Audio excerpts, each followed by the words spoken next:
তুমি দেখতেছি আমি যে এখানে এই যে এগুলো বিক্রি করতেছো, এটা দিয়ে কি করে মূলত একটু বলো আমাকে। এ ছোট্ট বাচ্চারা খেলে পিচিরা খেলে, এটা কেমনে খেলে আমার একটু দেখাইবা। এই যে এগুলা পুরো মারে। মানে এটা উপরে মারলে মানে অনেক উপর থেকে আবার নিচে পড়ে, তো নিচে পড়ার পরে কারো মাথার উপরে পড়লে যদি মাথা যদি নষ্ট হয়ে যায় তখন মাথার উপর পড়লে কিচ্ছু হয় না। কিছু হয় না। তোমার এটা কি লাগাইছো, শিং নাকি? হ্যাঁ এটি কারা নেয়? হ্যাঁ এটি কারা নেয়, শিংগুলো কারা নেয়?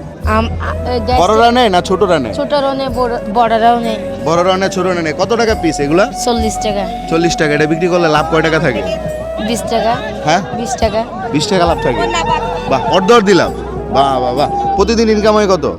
হয় 1000 টাকা। 1000 টাকা। মাশাআল্লাহ। দেখেন তোমার বয়স কত ভাইয়া? 14 বছর। দেখেন মাত্র 14 বছরের একটা ছেলে, সে প্রতি মাসে ইনকাম করে 30,000 টাকা নাকি? প্রতিদিন 1000 টাকা না? হ্যাঁ তাহলে মাসে সে 30,000 টাকা রোজগার করে। আর আমরা যারা দেখা গেছে লেখাপড়া করে বসে রয়েছি, তারা হচ্ছে বেকার বসে থাকি, ঠিক আছে, যে কাজকর্ম করি না, যে কখন আমি ভালো একটা চাকরি পাবো ওই চাকরির আশায় বসে থাকি। বাট দেখেন বিষয়টা হচ্ছে ব্যবসা কোনোটাই ছোট না। তোমার চালান কত? চালান দিতে হয় না। মানে কোনো চালান নাই, মাল কিনানো বিক্রি করে টাকা দিয়ে দাও। দেখেন বিষয়টা দেখেন, বিনা চালানে প্রতিদিন ছেলেটা লাভ করতেছে 1000 টাকা।